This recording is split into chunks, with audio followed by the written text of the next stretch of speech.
I would like to talk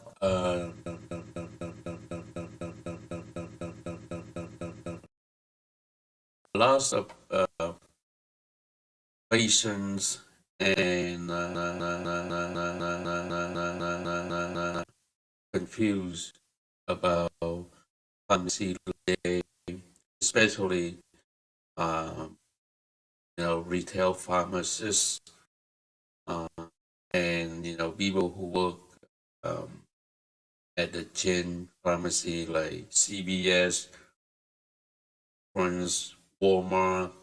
Um, they face with the pharmacy law every day. So I would like to talk some important pharmacy laws that may be benefits for both patients and pharmacists folks. So I would like to talk about Schedule 2 to 4 controlled substance prescriptions. Schedule 2 uh, is different uh, with Schedule 3 and Schedule 4 and Schedule 5 and the prescription only. So the Schedule 2, like oxy,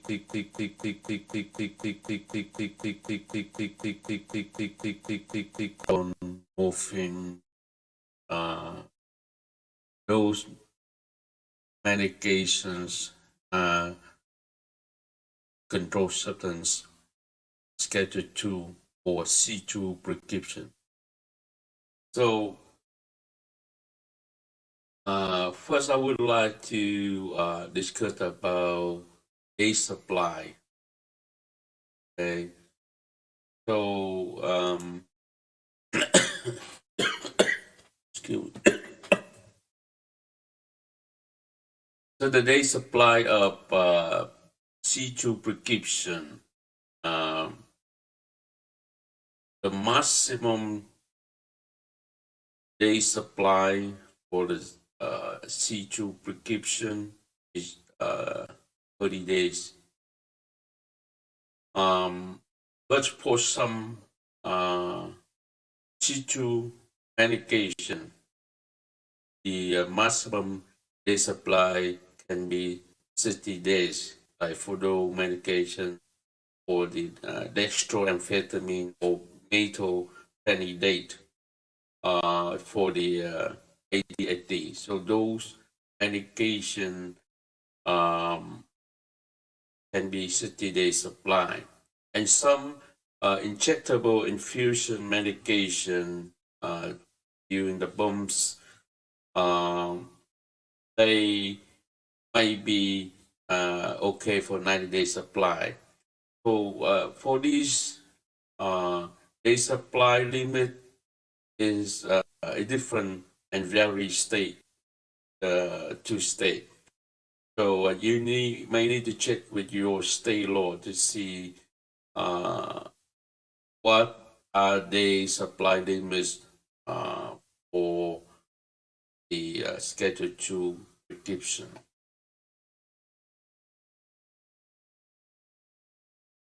And the Schedule 2 prescription cannot be refilled. It's prohibited. So no refilling for Schedule 2 prescription. For some reason, prescription for Schedule 2 might be partial fill because they don't have enough medication in stock. So they out of out of stock medication. And in that case, the pharmacist um, fill. But uh, it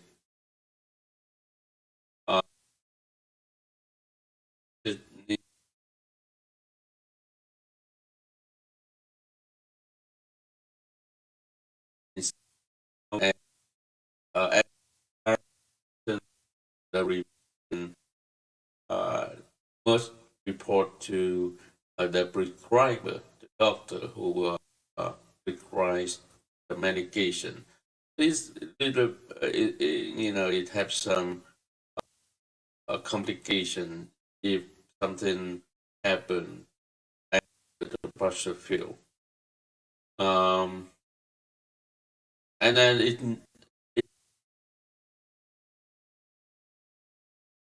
where patient will only occur if the pharmacy uh, uh, does not have enough medication.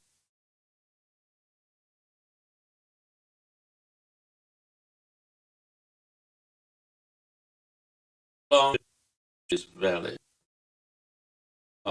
Depend on state. Some state, uh, it set the time limit like 30 days limit. After 30 days, um, the prescription is no longer valid. So um, you may need to get a new prescription for C2 medication if you cannot fill medication within 30 days.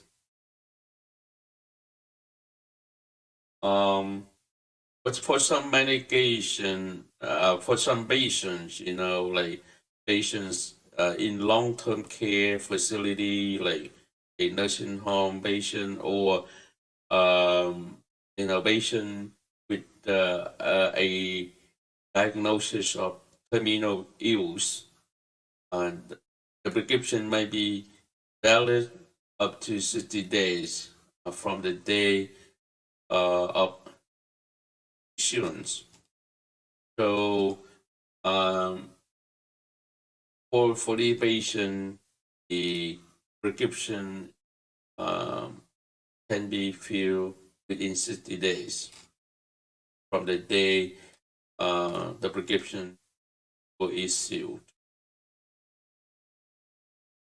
So this is very important numbers and informations when you have the prescription for Schedule 2 uh, controlled substances.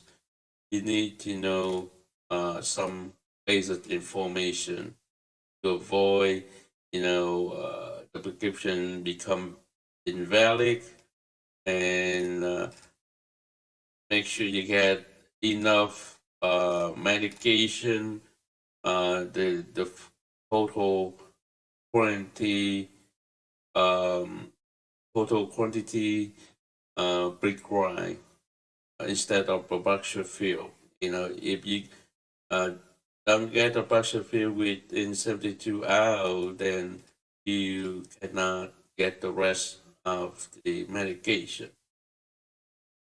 And remember to fill the medication within 30 days. No refills permitted. Um, and then understand the state laws to make sure, if you have the prescription for dextroamphetamine or methylphenidate for the ADHD, and some injectable infusion bombs, the medication for infusion, then you need to, make sure you fill the medication within the time limits. All right, if you have any question, please let me know in the comment below. I'm going to talk a little bit about Schedule 3 and 4 prescription. So, Schedule 3 and 4 prescription.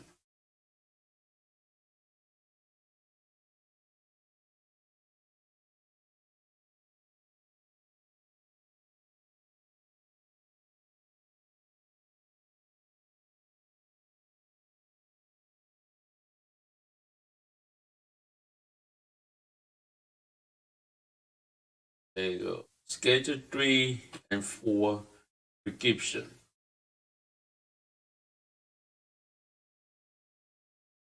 So again, the day supply, for state law, some state law is the maximum 30-day supply per single filling, or be spent at one time. Federal law say maximum 34 days supply per single filling. But only a 5 refill and 6 months. You only have 5 refills within 6 months from the day of insurance of the prescriptions. So after 6 months, you cannot fill the Schedule 3 and Schedule 4 prescription. Make sure you know the time limit. And only fill 30 days supply or 34-day supply per single filling. Okay, so as long as you have enough for medication for 6 months, if you have 34 days supply, then probably you don't have 5 refills, maybe 4 refills. So it might be we need to do some calculation of 6 months is equal 24. Probably you have 4 refills if 34 days supply. For box refill,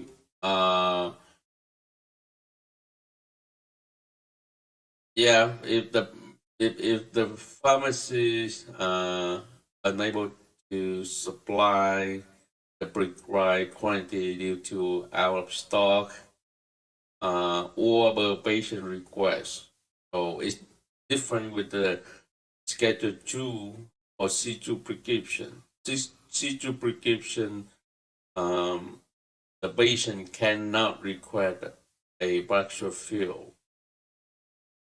Okay, and then for state law, you might not exceed 30 days supply, and the total quantity in all box fillings may not exceed the total quantity prescribed.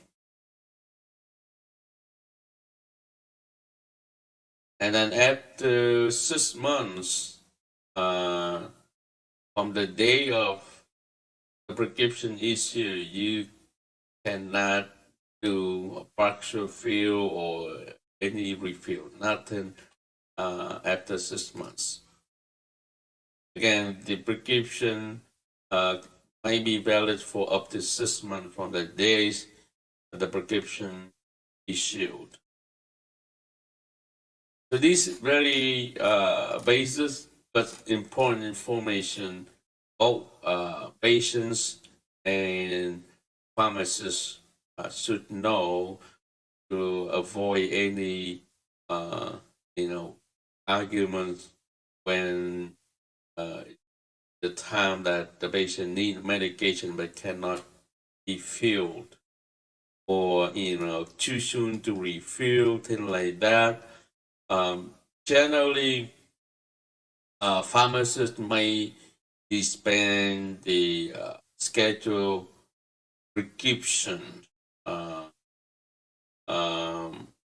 maybe only 2 days earlier.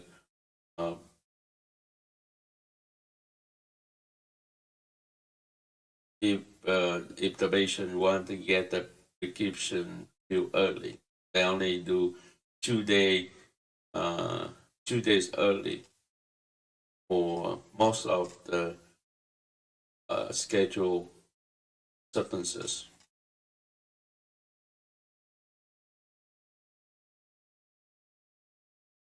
All right, so this is some pharmacy laws that it's occurs every day, and then you know some um, a lot of patients they don't understand this why the pharmacist refill to refill the medication too early, or why they cannot fill the prescription even though they have some refill remaining like that.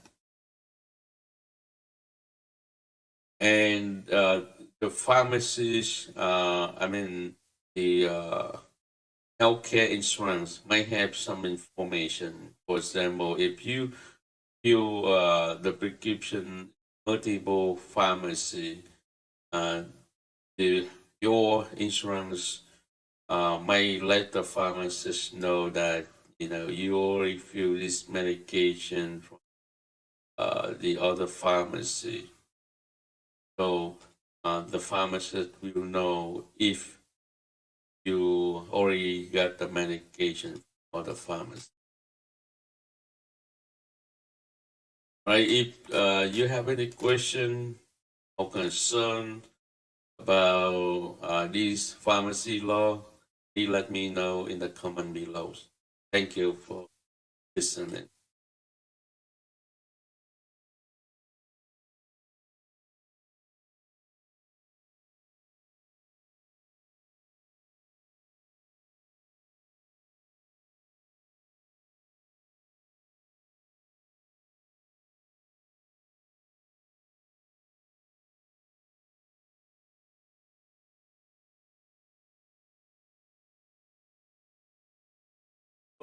Oh, I'm going to continue some very important pharmacy law. This is just for patient information. Good to know this information when you have a prescription, get it filled at the pharmacy. So the last time I talked about 3 and Schedule 4 controlled substances prescriptions. Now Schedule 5 controlled substance prescriptions or C5 prescriptions. Again, you need to understand the day supply on the prescription. So no federal or state law regulating the quantity of this prescription, C5 prescription, or Schedule 5 controlled substance prescription. So no law saying, how many they supply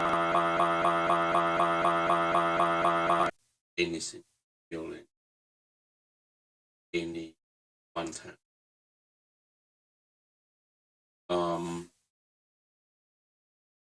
For the refill, no specific or set time limitation. So for the C5 prescription,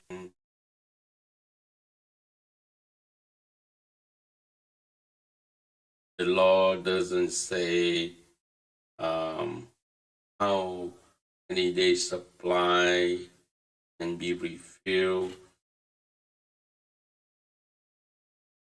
It's not like C3 and C prescription. It limited 30-day supplies.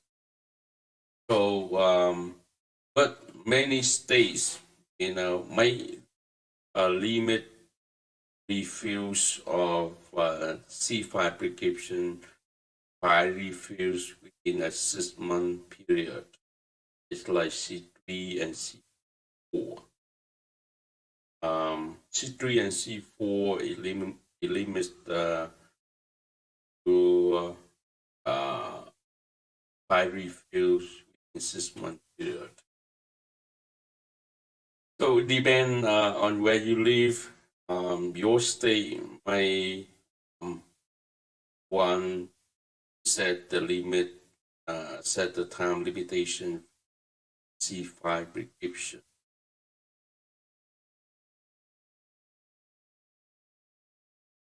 The C5 prescription may be fracture fill. So there is no law regulating fracture fill for C5 prescription. But the total amount of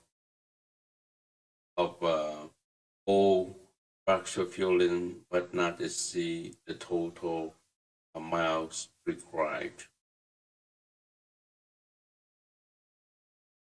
And when the prescription is expired, it's no specific or set time for expiration. So many states consider the C5 prescription is similar to C3 and C4 C3 and C4 prescriptions. Then the prescription may be just valid for up to 6 months from the day it was issued. So it still depends on your states. Okay. But if your state has no specific or set time for expiration, then the prescription may be valid for 1 year. But most of the insurance company and the pharmacy system is set up for 1 year cut off for prescription. In other words, the prescriptions become invalid after 1 year which were issued. This is very important information for you as the patient stand, why they give you certain day supply. And usually for those states who have no regulation on the C5 prescription, then they might fill up to 90-day supply. It's just like regular prescription medication due to 90-day supply. But if it consider C5 prescription as the C3 and C4, then it might only give you 30-day supply.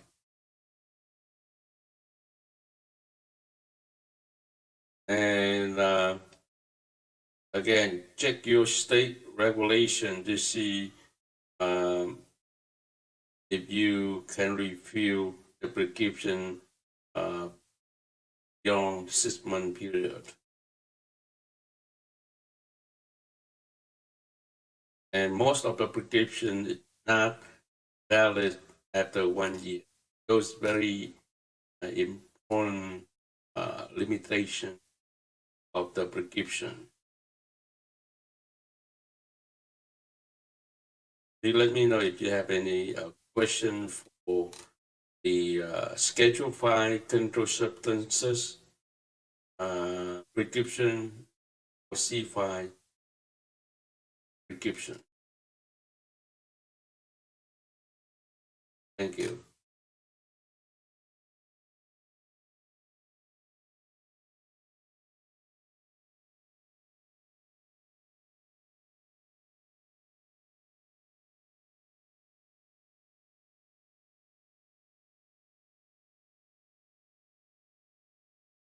So the large part of this type of pharmacy law is prescription only prescription, the RX only prescription, or some states they say C6 or Schedule 6 controlled substance prescription, either RX only prescription or Schedule 6 controlled substance prescription. So the day supply, so no law um, talking about the quantity maybe dispensed at any single filling. So most of the insurance limit for 90-day supply. For people who travel overseas or something like that, might request 6 months supply. But like I say, most insurance companies limit for 90-day supply for prescription only medication. And then some medication, it's very dangerous to dispense over 3 months supply, like over 90-day supply, medication like antidepressant or antipsychotic. Those medication, they might limit to 90-day supply maximum, like medication like a Seroquel or uh, Lexapro or some medication require to monitor your blood like Coumadin or warfarin. Those medications, they may not give you more than 90-day supply. That is the basic safety, not about insurance, not about the money. That is the safety. Most of pharmacists or the doctor, they don't feel comfortable, they are not comfortable to dispense more than 90. For the refill, there's no specific or set time limitation, but many insurance companies and pharmacy systems set for 1 year. After 1 year, you probably need to get a new prescription, or the pharmacy folks, they may call your doctor office to get a prescription renewed. Partial fill is permitted, however, the total amount or quantity in all partial fillings must not exceed total amounts prescribed per prescription. So when the prescriptions expire, I just say valid for up to 1 year from the days where issued from many insurance companies and pharmacy systems. No transfer of refill for the prescription only beyond 1 year from the day of issuance of the original prescription. So, the pharmacy cannot transfer your refill to a different pharmacy if the prescription beyond 1 year. So after 1 year, most of the prescription is invalid of insurance companies or pharmacy system. You may ask a new pharmacy, call your doctor to get a new prescription or get the prescription renewed. That's all you can do. That the old pharmacy cannot transfer your expired prescription, you know, to a new pharmacy. So this is very important information for you as a patient to understand how the pharmacy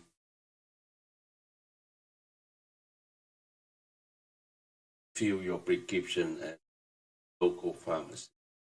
You know, when they get your prescription, they look at the day of the prescription were issued, and then the day supply, the prescriber or the doctor want, and then some prescription, yeah, they, like some chronic disease, you might request 90-day supply, like high blood pressure or diabetes, high cholesterol, those disease, those medical conditions, it chronic medical condition require you to take for a long time, then you might request 90-day supply for your convenience. Then most of the pharmacists accept that request from you. Um, you don't have to ask your doctor for that. You can ask the pharmacy to fill a 90-day supply as your request. And then you should know the most of the prescription is invalid or expired after 1 year. Then probably you need to get a refill before that. Otherwise, you need to have the pharmacist call your doctor office to get the prescription renewed. Some medication require you to see your doctor before they can renew. Most of the medication, within your mental health condition, like depression or anxiety or the the psych the psycho problems, and and you need to see the psychiatrist before you get the prescription renewed. Or some medication require to monitor your blood, like coumadin, need to get the lab blood test draw before they can renew your prescription. And like that, you need to work with your doctor. The pharmacy cannot help you with those things. Um, and within 1 year limit, the pharmacy can transfer your refill to a new pharmacy. For example, you got prescription with 11 refills, and then the prescription after 6 months of the day of insurance of the original prescription, then the pharmacist can call to a new pharmacy to get the prescription transfer. But after 1 year, they cannot do that. The prescription is no longer valid in their pharmacy system. I think most of the pharmacy set the 1 year cut off for the prescription only medication. All right, so that's all about the prescription. from C2, C3, C4, C5, and C6 prescription. And C6 prescription is the regular prescription or the RX only prescription. Each state they call different. And so you may have to check with your pharmacy, your local pharmacy, to see how they call the Schedule 6 controlled substance prescription. Sometimes they call the RX only prescription. Sometimes they call Schedule 6 prescription or regular prescription. If you have any further question or any concern, please let me know. I'm willing to explain pharmacy law. If you confused or if you don't understand anything about pharmacy, please let me know. I want to clarify or make sure give you the good information that can help you understand why the pharmacy give your medication, why sometimes they don't. They review your prescription. Thank you. Have a good one.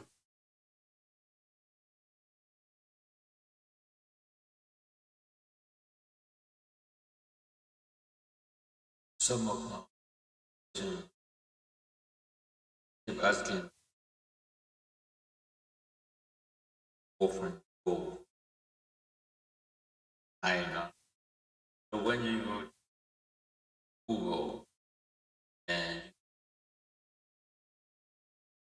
go INR, there's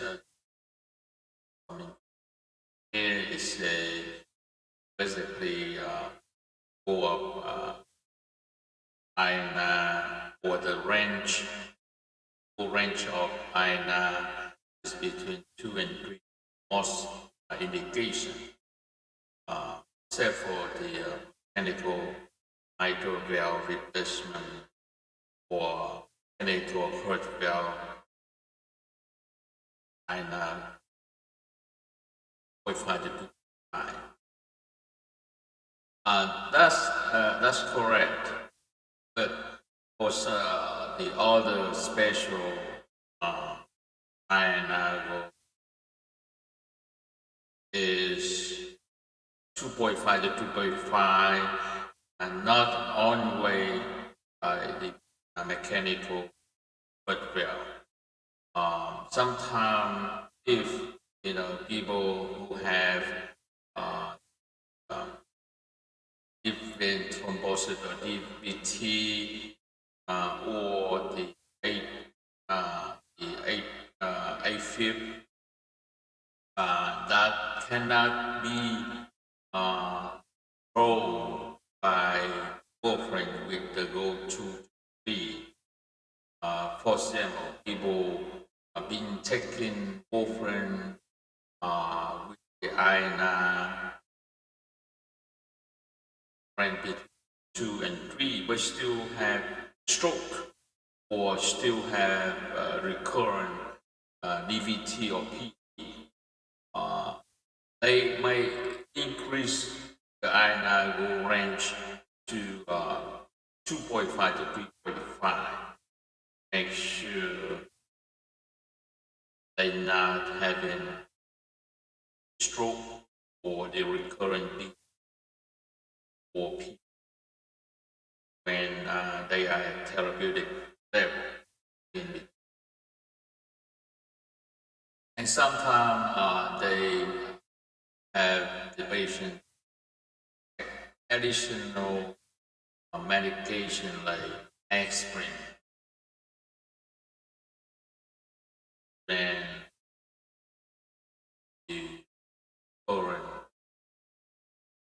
DVT or PD stroke and take over. And sometimes some people very high risk of bleeding. They may want to have those patients a lower INR range, maybe um, have to be below 1.8. Uh, sorry, maybe 1.5 to 2.5. So for those people, they are very high risk of bleeding. Having for the question is, how in vegetables.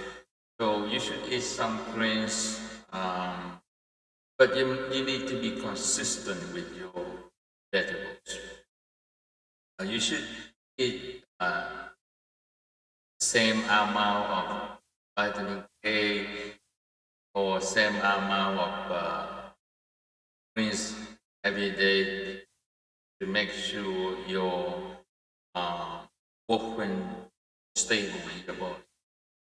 You have to eat consistent.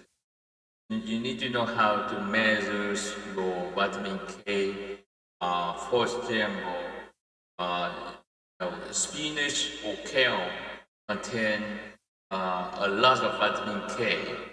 So if you eat, I would recommend that you should eat low to moderate amount of vitamin K. So if you eat half of a raw spinach for one day, the next day you should eat like 2 or 3 cups of raw cucumbers or tomatoes, like that. But dark leafy vegetables or dark leafy greens contain more vitamin K, like kale, spinach. Light vegetables contain less vitamin K, like cucumber or tomatoes contain much less vitamin K.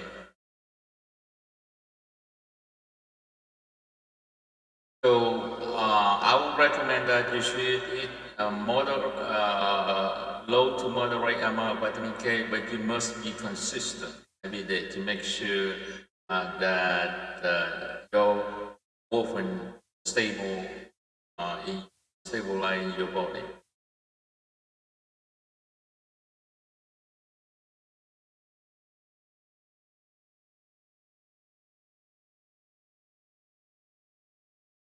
Generally, when you see this question, can you eat food with vitamin K on warfarin? Yes, I would say yes. You can eat some food with vitamin K, but you must be consistent and you should know how to measure the amount of vitamin K in each food in order to make sure you eat a similar amount every day. What foods should be avoided when taking warfarin? Well, I don't think that you need to avoid any foods when you're on warfarin, especially the food affect your warfarin like greens or vegetable. But some foods, may affect your bleeding, like garlic or some other herbals.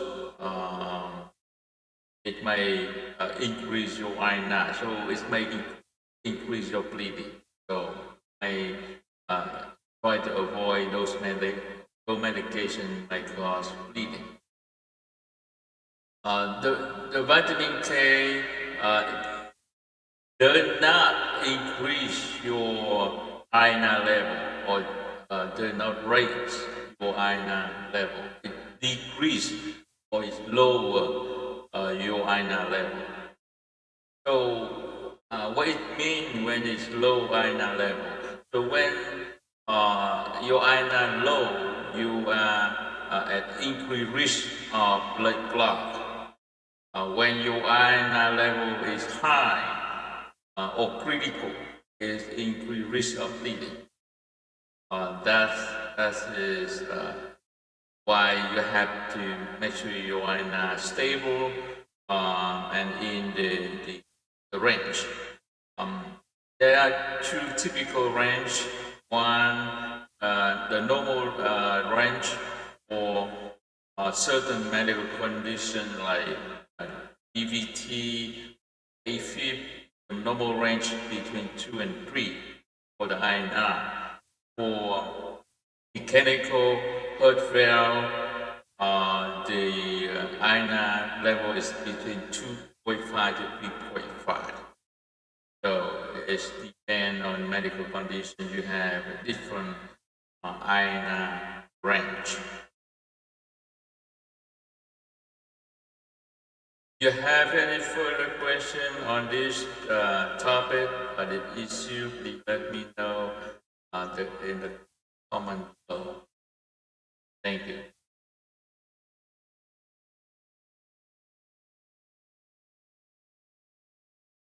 Hello, Yati. This is a good question. What is difference between both Tylenol? Um, I say Motrin is a non-inflammatory steroid drug. So it's used for mostly for inflammation pain, like ache or muscle pain, muscle cramps, like that. Whereas the Tylenol is used for non-inflammation pain, like my headache or my fever or my back pain. But just pay attention on the side effect for each of these medications so you profit. So, Motrin may affect your stomach like ulceration when you use very high dose or you take it in empty stomach. So, and then it may affect your kidney also. So, when you take Motrin, you have to take with a full stomach, and you can take 15 or 30 minutes after eating. Um, and Tylenol may affect your liver. So you should not exceed 4,000 milligrams of Tylenol for any circumstance. So generally, you take 500 to 1,000 every 4 to 6 hours, but do not exceed 4,000 milligrams a day. May affect your liver, especially if you have any liver disease. You should consider heavily when you take in Tylenol. And when you know, drinking too much alcohol, you should avoid taking Tylenol. May affect affect your liver. So those this is very important to consider when you should take Tylenol or Motrin. That's pretty much what is different between Tylenol and Motrin. If you have any further question, please comment below. Let me know. Thank you.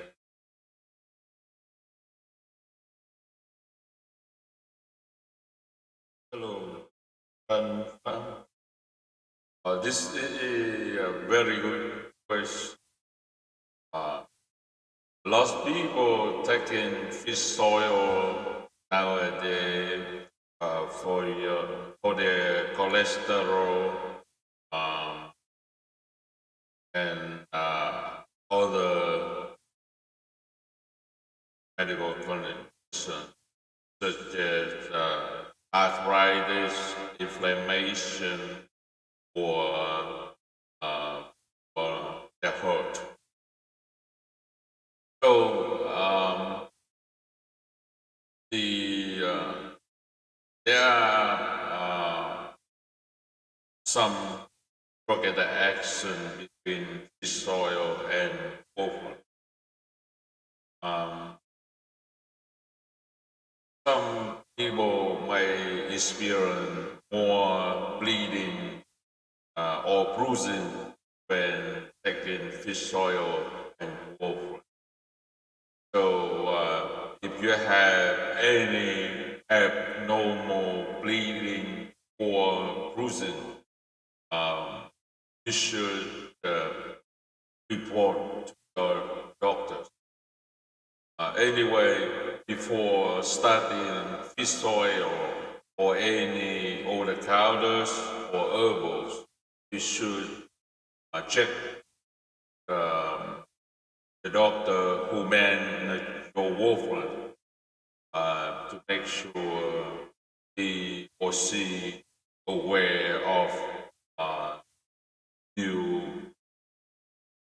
medication or over-the-counters that may increase risk of bleeding when we are on certain medication such as warfarin. And I think fish oil may not affect other oral medications such as Eliquis or Eroto.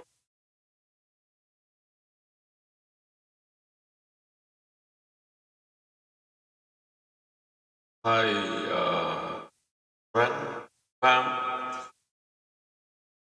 it's a good question. Basically, this is a general question I used to have. Um, Typically, it's no, we should not take Motrin while we are on warfarin because Motrin um, is a non-formulary steroid medication. It may cause bleeding when taken with anticoagulant such as warfarin or Eliquis, Eroto, any type of anticoagulant. Uh, we should not take Motrin. So if you are not allergic, not allergic to Tylenol, you should take Thailand, instead of modern.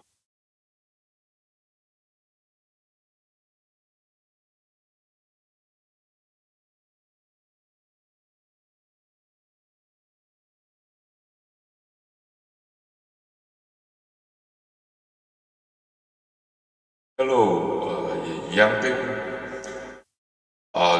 This is a very good question. A lot of people ask me this question when I handle manage the comedy clinic. Yes, some people have to take both warfarin and aspirin. Um, but not a lot of people. Some people have to take both warfarin and aspirin. Aspirin generally take for the platelet or certain people, certain patients have the AFib, but they don't have additional factors. So they only need take aspirin. But when they have additional factors like over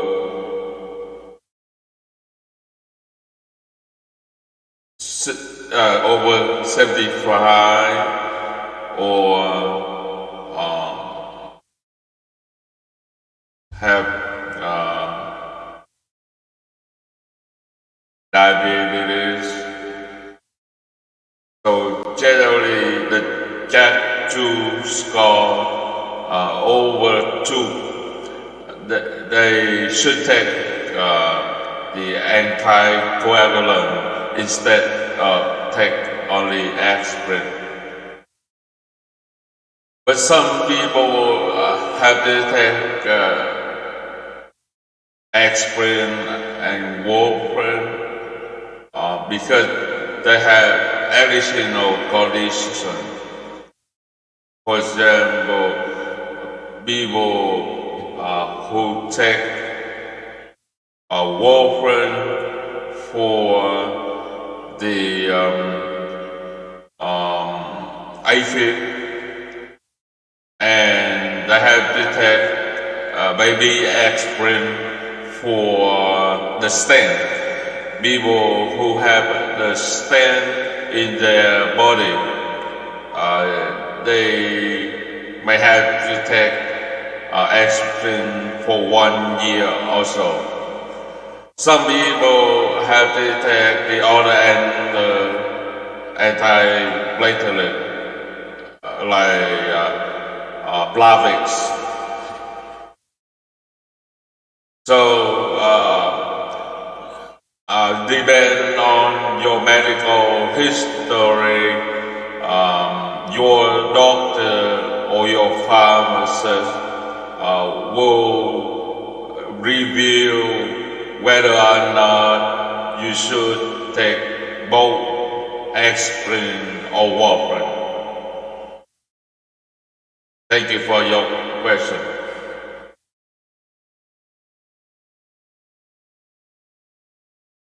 Do you have any other further question? Please let me know. Thank you.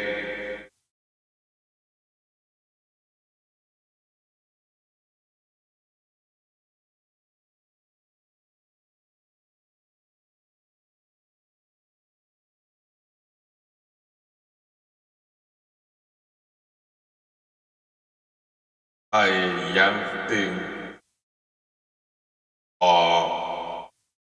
This is another good question. I think uh, generally for the major procedure or surgery, I would recommend to hold aspirin for 7 days, but you need to check with the heart doctor to make sure they are okay for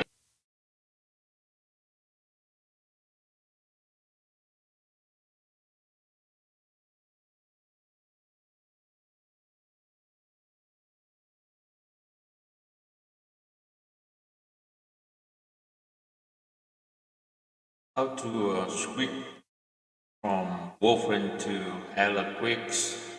So you can go to Google and type in switching from warfarin to Eliquix or Abixiban.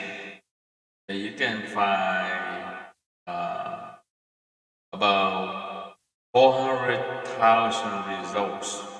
Okay, but the first few um, website help you to understanding how to switch from warfarin to Eliquix or other direct acting oral anticoagulants.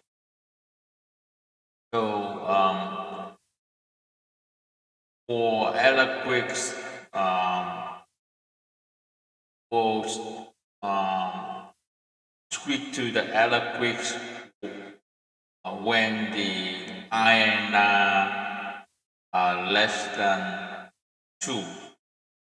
So, excuse me. So, for example, if the patient is therapeutic at the Coumadin clinic visit, I used to have the patient stop taking warfarin about 2 days prior to starting the Eliquix. So, at that time, I had time to send out the medication to the patient. For example, if I overnight, then the patient should receive the medication the following day. Or if the patient pick up the medication at the window at the pharmacy, then the patient have the medication ready to switch to the Eliquix from warfarin. So again, it depends on the iron level, so we can um, in, have the patient switch from warfarin to Eliquix from the outpatient setting. So if the patient inpatient or hospitalized, then it easy just stop the warfarin and try to retest the iron to make sure it less than 2 before start taking the Eliquix. It's more easier for the patient to switch to the Eliquix when they're still at the hospital. But if the outpatient management, then you need to like stop the warfarin for 2 days. If the iron at the therapeutic level, and then start the Eliquix to make sure the iron less than 2. If the iron a little bit high, like 3.2 or 3.3, then I would go with recommend to stop the warfarin for 3 days prior to uh, uh, starting Eliquix. But what happened if the iron at the you know, really high, like 3.6 or above in the time visit, then I would recommend I would reduce the dose or take a partial dose and then retest INA in 1 week to make sure INA level uh, therapeutic before switching to the elements. And when the INA at the therapeutic level, and just try to hold 1 or 2 days prior to the aliquots, prior to starting the aliquot to make sure that INA that's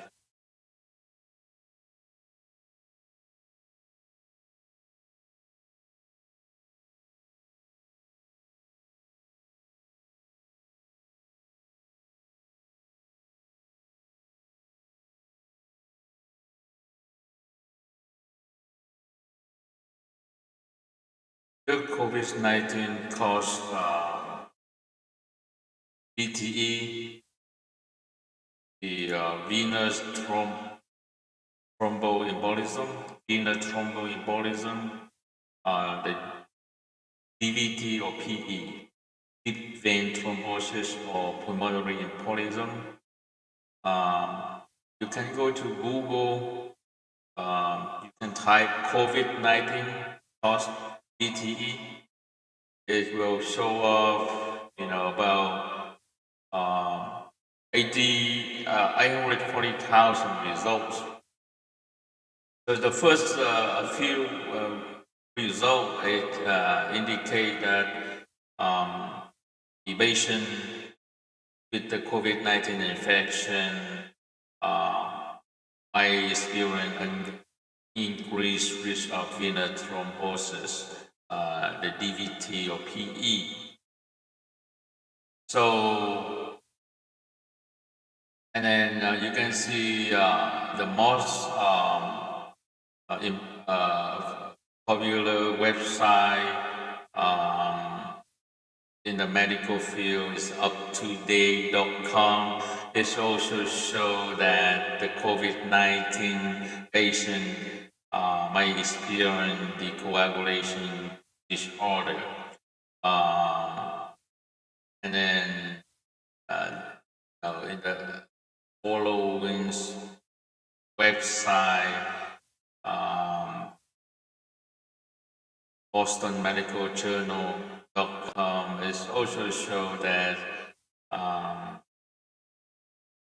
the patient with the COVID-19 are associated with the venous thrombosis. So, yes, the answer is yes, the COVID-19 might cause the venous thrombosis. So, I have experienced some patients who have the COVID-19 vaccine and they experience the increase of the INA. So the COVID-19 vaccines might increase the INA number. It's not much. It's about between 0.5 to 1. For example, people who normally have INA around 2.5, they may increase the INA to 3.0 to 3.5 after vaccination. So, but it not last long. Usually they experience the INA increase in about 3 to 4 weeks. And after that, they back to the normal target, normal range.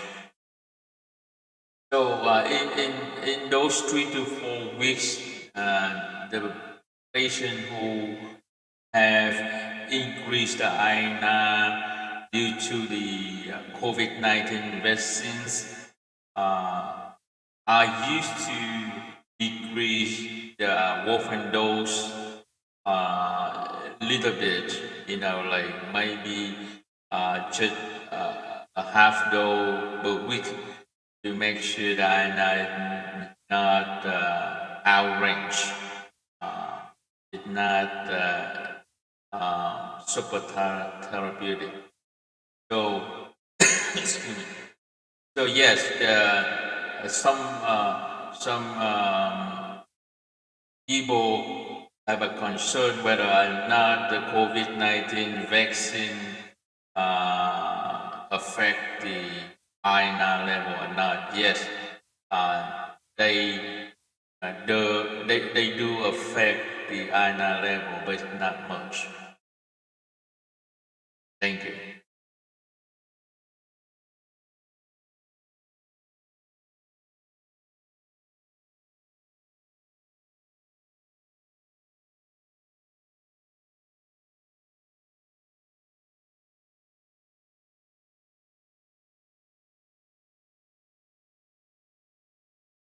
So how you switch from Eloquent to warfarin? You can go to Google and type in switching from Eloquent to warfarin. You buy about 300, more than 300,000 results from this search.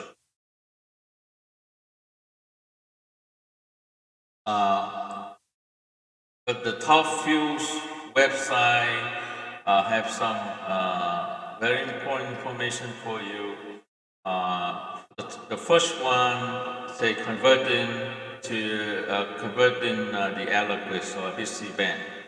They recommend start warfarin and stop BC-band 3 days later.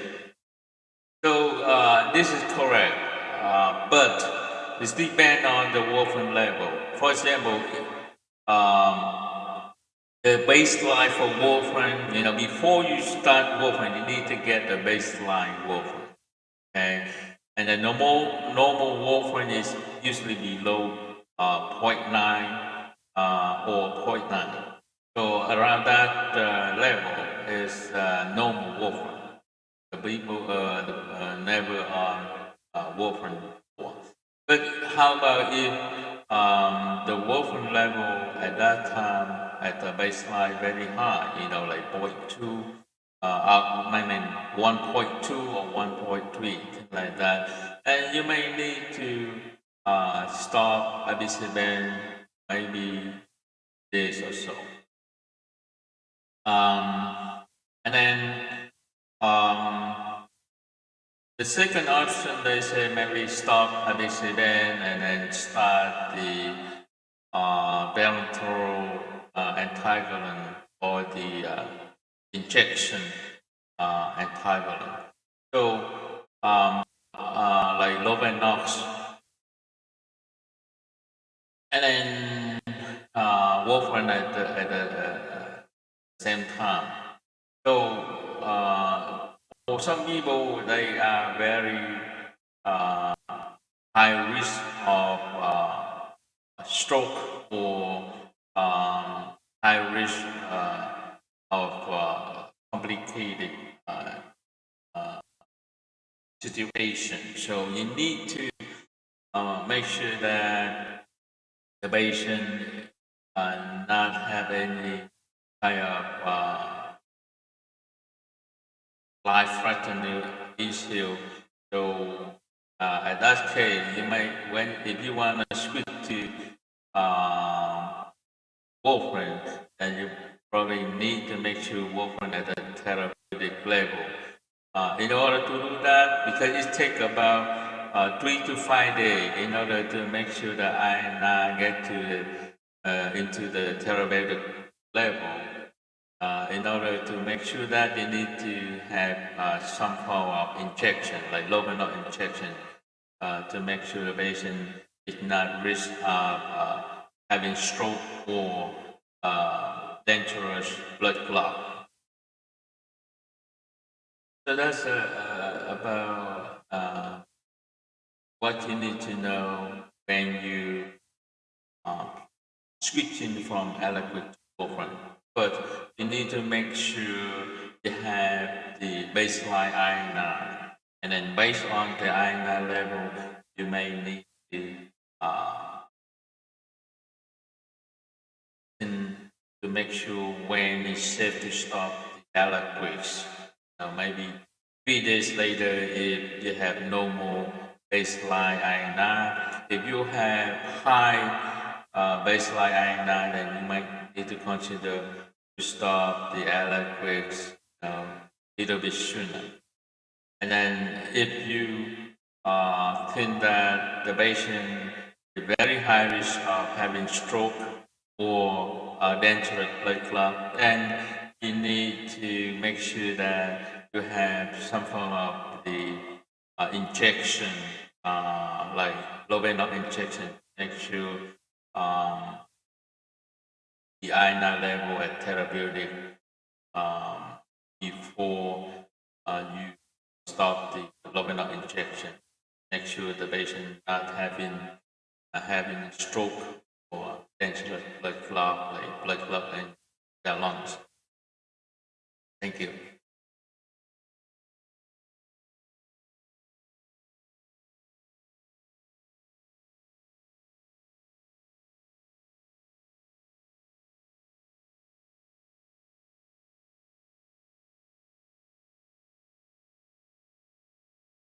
All right. So, how do we switch from warfarin to Xarelto or rivaroxaban? This one is a little bit different. Uh, you can go to Google and type switching from warfarin to Xarelto or rivaroxaban. You have about more than 400,000 results. Okay? And for the first few ones, there is some information that tell you how to switch to Xarelto from warfarin. So right here they say from warfarin, stop warfarin and start Xarelto when INR less than 3. You know that for the aliquots or Badex, when INR are less than 2, but for Xarelto it's than 3. Why? Why is different? Because Xarelto is kind of little bit, it has a little bit longer half-life. So when it has longer half-life, means the medication lasts longer, and then it take longer time to get to the peak effect. So when the iron is less than 3, so you you stop the warfarin and start Xarelto. It takes some time for Xarelto to work in your body. So that's why they want the iron less than 3 instead of less than. So and then similar to Eliquis, if the patient had life-threatening blood clot or having high risk of stroke, then you may need to consider the anticoagulant injection, like luminol injection. So, I mean, when you want to switch from Xarelto to warfarin, and then you might need to consider the luminol injection to make sure the patient don't have any stroke risk or any uh, life-threatening blood. But when you switch from warfarin to uh, Yeroto, then you only need to know when the iron is less than 3. Then, but it's different from the hospital libation and the outpatient patient. So for in the hospital, you may monitor iron or recheck iron maybe daily basis to make sure iron less than 3 before you start the Yeroto. But how about the outpatient setting? You don't do the iron daily basis. How do you plan for that? For me, when the iron, for example, at the therapeutic iron, then yeah, I just tell the patient to stop the warfarin, and I overnight the Yeroto, or I send the patient to the pharmacy window so they can pick up the Yeroto and start the Yeroto next day, the same schedule they are taking warfarin. So when I know the iron therapeutic, then it's between 2 and 3, then I'll say go ahead and start the warfarin for tonight and start the Yeroto tomorrow. And I know the patient will receive the medication at window, or will have the patient tomorrow via the overnight service. And how about if the iron are too low? If it's too low, then I would just say take half the warfarin at their schedule, and then start the Yeroto the next day at the same schedule of warfarin. What happens if the iron are too high?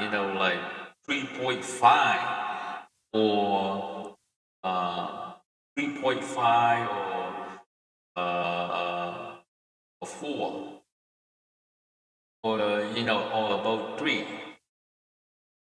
So if it is about, if the INA about 3.2, then I would just say stop the warfarin for 1 day, and then go ahead and take Yeroto the next day. But if it's 3.5, then I might recommend to stop warfarin for 2 days prior to take Yeroto. If it's 3.6 or above, like 4, and then stop the Yeroto for 2 to 3 days. But if it's more than 4, then I will have to hold the dose and have the patient to come back, in 1 week, and to retest the iron and go from there. But I don't. If it's above 4, and I have to have the patient to recheck the iron. That's how I switch from warfarin to Yeroto.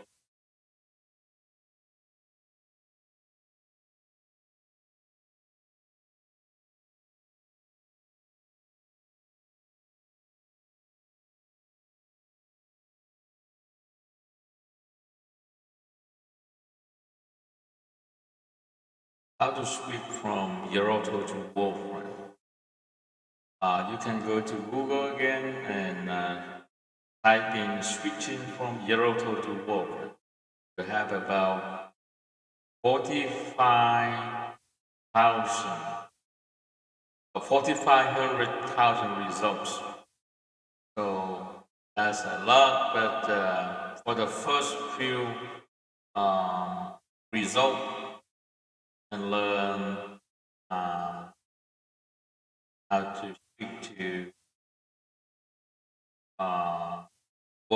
Yeroto. So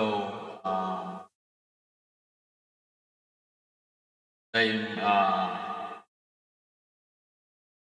recommend that um, you need to continue Yeroto warfarin. You start warfarin and continue the Yeroto together overlap for 3 days. So you stop the Yeroto in 3 days. Switching from Yeroto to warfarin. Okay. So you start warfarin and then Yeroto and then stop the Yeroto in 3 days. And so hopefully in 3 days warfarin start working. Okay, but if the in 3 days detect the I9 level is still too low, like 1.2, 1.3, 1.4, and I would continue Yeroto for 1 or 2 more days and increase the warfarin a little bit to make sure the patient is safe from blood clot. I should that to tell the patient to remember to stop Yeroto as instructed. Some patient they forgot to stop the Yeroto. So that's the main thing. The patient, you might call the patient. Make sure they stop the Yeroto as instructed. Otherwise, may cause bleeding. So usually for the new warfarin start, you check the iron level maybe twice a week. Monday and then the next iron Thursday, Friday. So I would recommend that you should, start warfarin and then stop the Yeroto in 3 days. And then recheck the INR. If the INR is still too low, then I would recommend continue for another 1 or 2 days. Then adjust the warfarin dose to make sure it's not too high and not too low. And then recheck in about 3 days to make sure the patient is not at risk of blood clot or stroke. And then to make sure the patient is not continue taking both medication, the Yeroto and warfarin. Okay. So if the INR is still very low and probably need to increase the warfarin to make sure it get to the therapeutic level. And have the patient to report any abnormal bruising or increased bleeding risk. Thank you.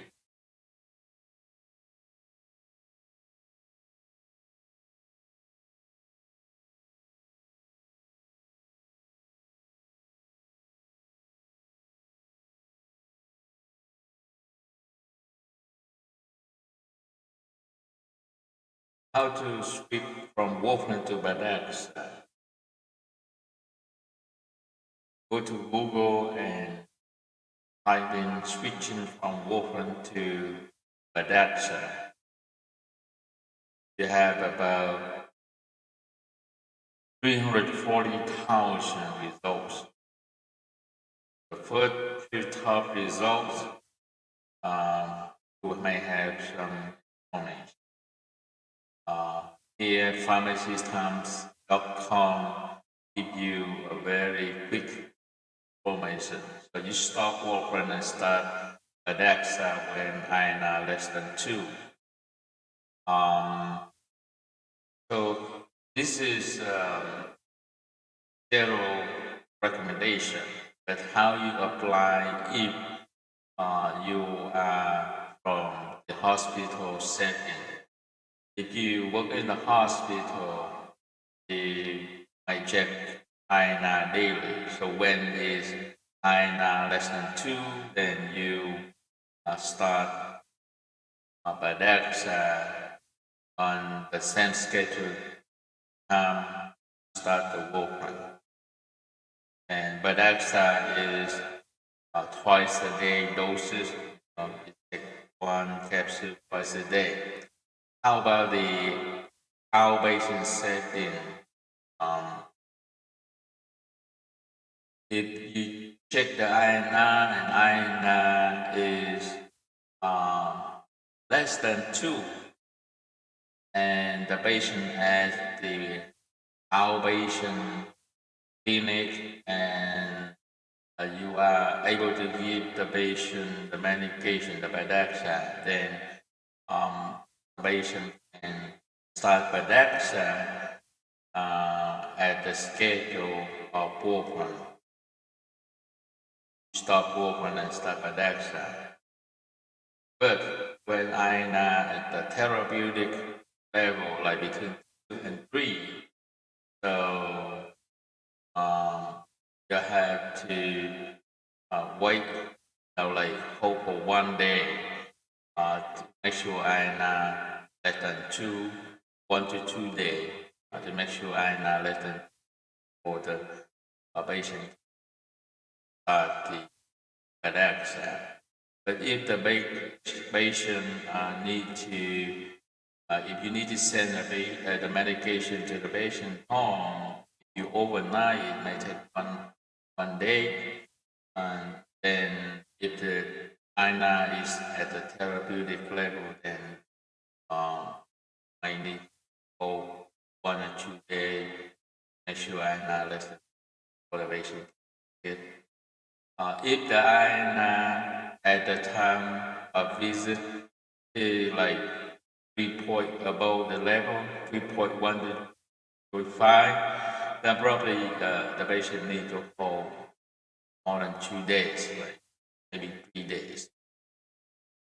And how about if the INA, above 3.6 or so, then probably the patient needs to come back to reject INA, just hold one or a half dose or 1 dose to make sure that INA back to the normal range, and then reject it before further notice for further instruction. Depend on the INA level and inpatient or outpatient status to provide best recommendation when doing from warfarin to vaccine.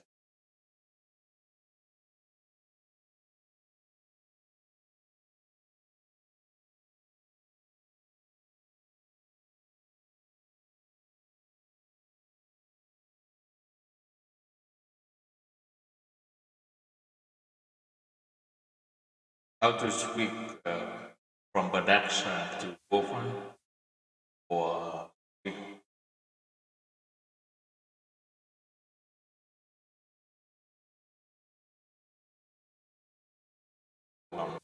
go to Google, and I've been switching from Badaxa to warfarin. You have about 400,000 doses.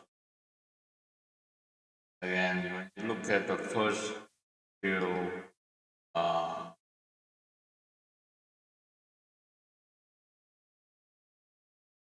top websites,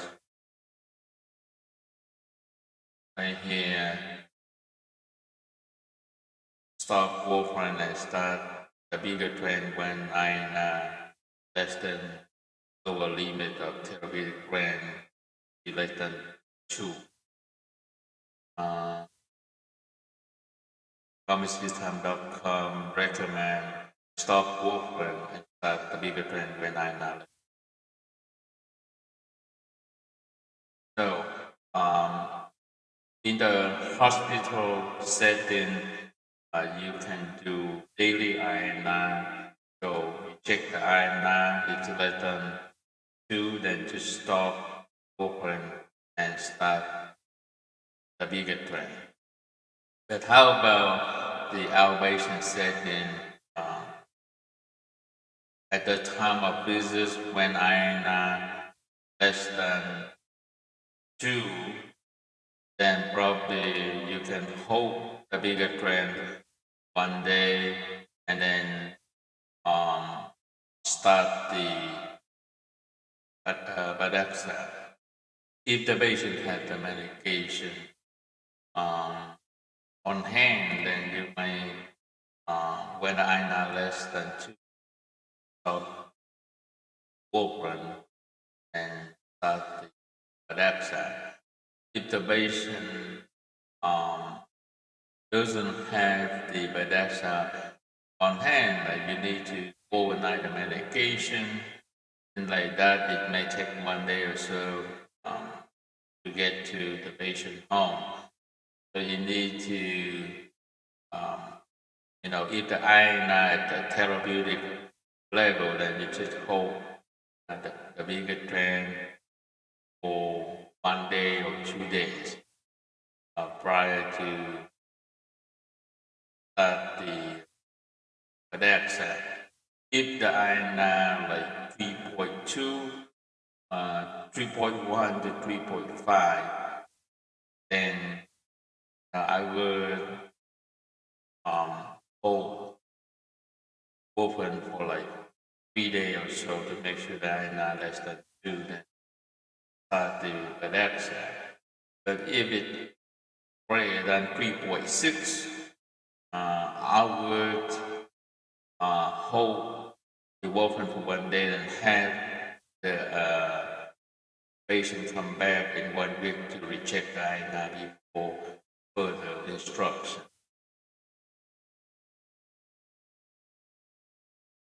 So it depends on the INR level in order to recommend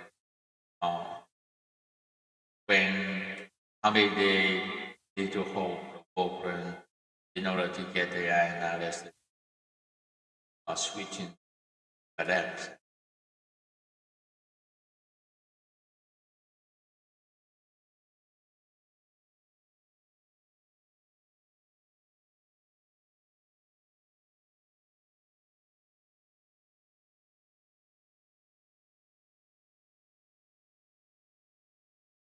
I'm talking about the Alaquix versus warfarin. So why you need some people take Alaquix or Abixaban versus warfarin?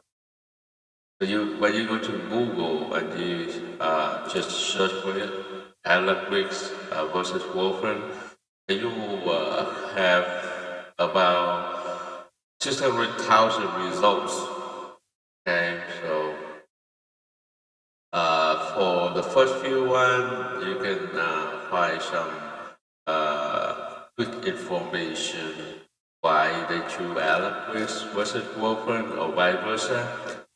So the first one from myheart.net, they say Alaquix is shorter acting than warfarin. Excuse me. So Alaquix is shorter acting than warfarin, and the blood thinner effect is quicker gain or loss after about 24 hours. Alaquix rarely requires bridging because it is shorter acting and can be safely stopped a day or 2 before any medical procedure or surgery. Yeah, so it's Alaquix image and the warfarin image here. It's not always the case. It is just general information. I've been working for the Anticoagulants clinic for many years. So yes, Eloquix, you have to take one twice a day. Whereas the warfarin or coumadin, you take one tablet, one dose a day. So it have a longer half-life and it take a longer time to get to the peak effect and get into stable state.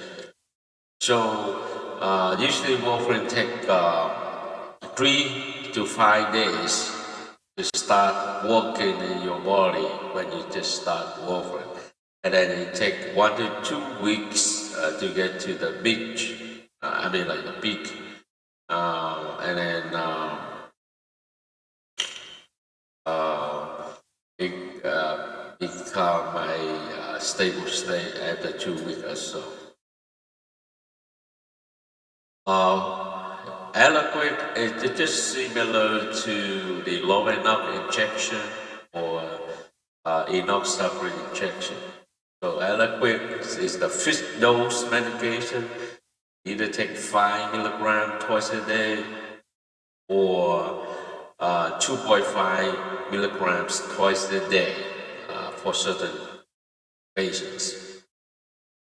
So it work every 12 hours medication. You should take same time every day. Every 12 hours. I mean, and then the warfarin the same time every. Every 24 hours. Eliquis is very expensive medication compared to warfarin.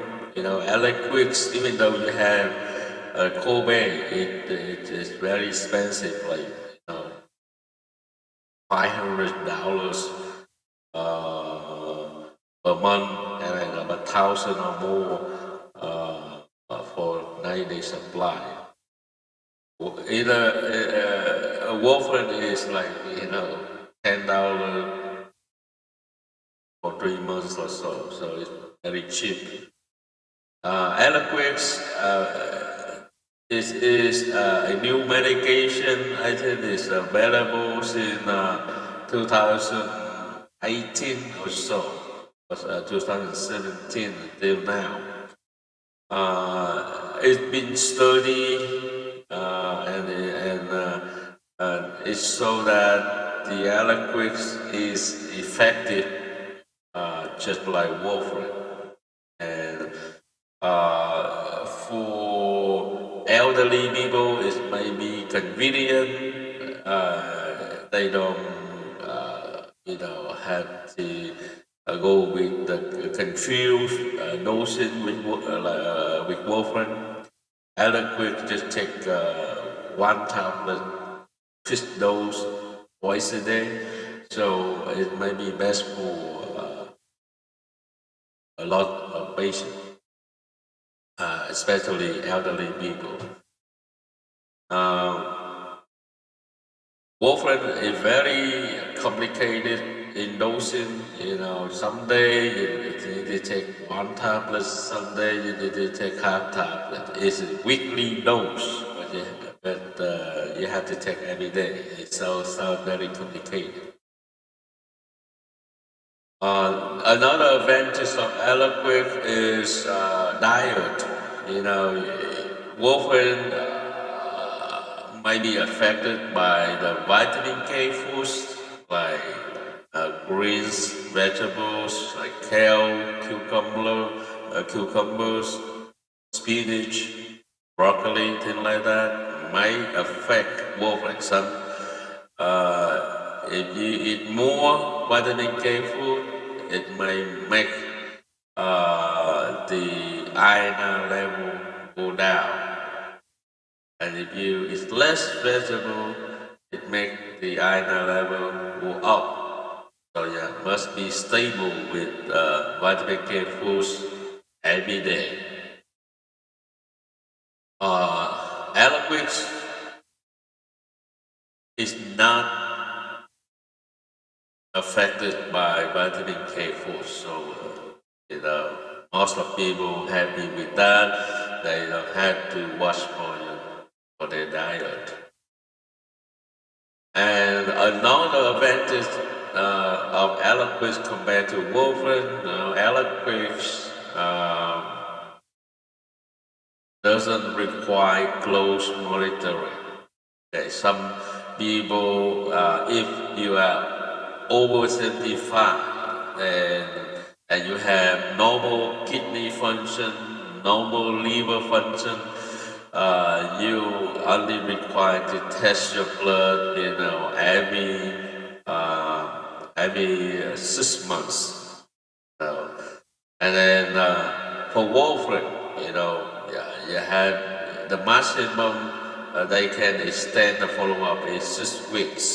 Okay, so 6 weeks you need to come back to get the INR test, your blood test, to make sure your warfarin level is not too high or not too low.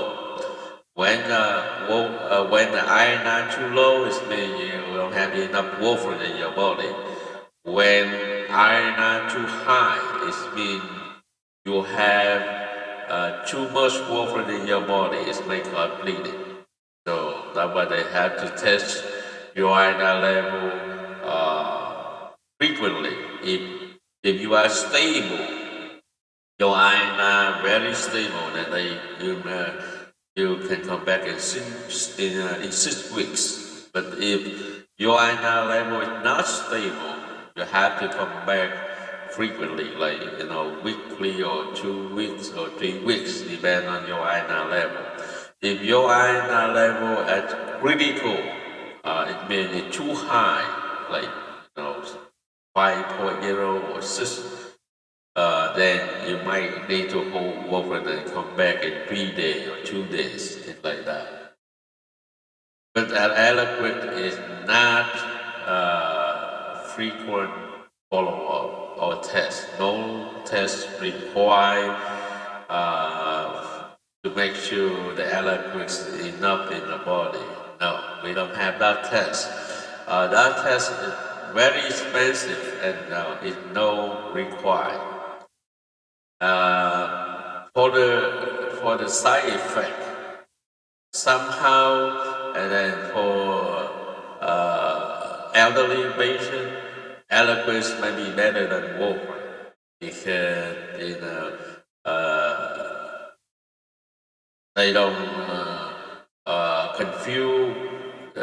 They are not confused with the dosage. So if they take the Eliquis with the instructed dose, then they have no problem with the bleeding. But for warfarin, sometimes they confuse with the dose, and then they may take a wrong dose, and it will cause bleeding. That's one of the reasons. The second, based on the study, Eliquis may be better in terms of solid bleeding, where to warfarin for the elderly patient. And then the Eliquis is, like I say, it's just like low enough injection, so you don't have to be breached before the surgery, because you may only need to hold for 2 days prior to the major surgery or procedure. But depend on the kidney function. If you have a bad kidney function, then you need to hold more than 2 days, like 3 or 4 days, depend on your kidney function. And the Eliquis, they only need to monitor the side effect, which is they need to bleeding. So they need to test your complete blood count to make sure the hemoglobin is not too low. If the hemoglobin too low, it means you might have some kind of internal bleeding. Then you need to pay attention on allergies, and then you need to go to see a doctor, the stomach doctor, to make sure it's not caused by the allergies. And then you need to check your right when you're on blood thinner medication. You need to check your stool and your urine frequently to make sure any kind of bleeding. Check your skin to see if any abnormal bruising. Those things that you need to pay attention, and you need to avoid any physical activity that easily cause fall. So those things need to be counseled when you're on any kind of blood thinner medication. So, eloquence generally is maybe better than warfarin in terms of side effect, and then it's more convenient than warfarin because the dose is a fixed dose and they're not required to um, test frequently, and they're not and the diet, vegetables, greens uh, do not affect allergies. So more convenient, and it might be better in terms of side effect for some people. The disadvantage is it's so expensive. Some insurance, some healthcare insurer, they don't pay for it. So you need to work out with your health insurance to make sure they cover. And if somebody worry about their therapeutic or their how the allergies work in their body, how do they want to know, if enough allergies in the body or not. So if for some people like that, they may stick with warfarin. They don't want to try the medication. You know, if not, uh, it does not need the blood test to make sure it's not too low or too high, like warfarin. And some people need to take Eliquid with a lower dose, like 2.5 milligrams twice a day. No people because they over 80 years old, and their weight is under 132 pounds, things like that. If they have those two factors, then they require to take a lower dose. If their kidney function, if their creatinine lesser than greater than 2.5, then probably they need to take a lower dose. For certain people, like people on dialysis, they may be not the best candidate for the allergies. They should stick with warfarin. So, if you have any further question or concern about if you are taking any platinum medication, please let me know in the comment below.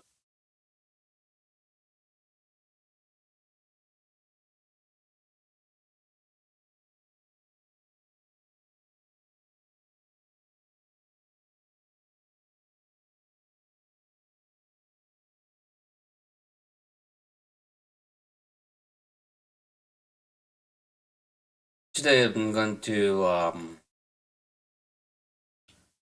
talking about the Eliquis or Abiciban versus Geroto or Rivaroxaban. So, how do we know which one is better? How do we know how to choose one of these medications for our patients. So first, these medications have similar indications. FDA approved for stroke prevention in non-valvular AFib or atrial fibrillation, and the venous thromboembolism treatment for prevention for deep vein thrombosis or DVT or pulmonary embolism PE. So first we need to look at the renal function to choose this medication. Generally, Aliquis is better for people who have renal impairment or renal dysfunction. Most of the elderly people who over 80 years old do have renal problems, So we should start or initiate Aliquis instead of Yeroto for patients over 80 years old. Aliquis, we need to use precaution when serum creatine clearance less than 25 or serum creatine over 2.5.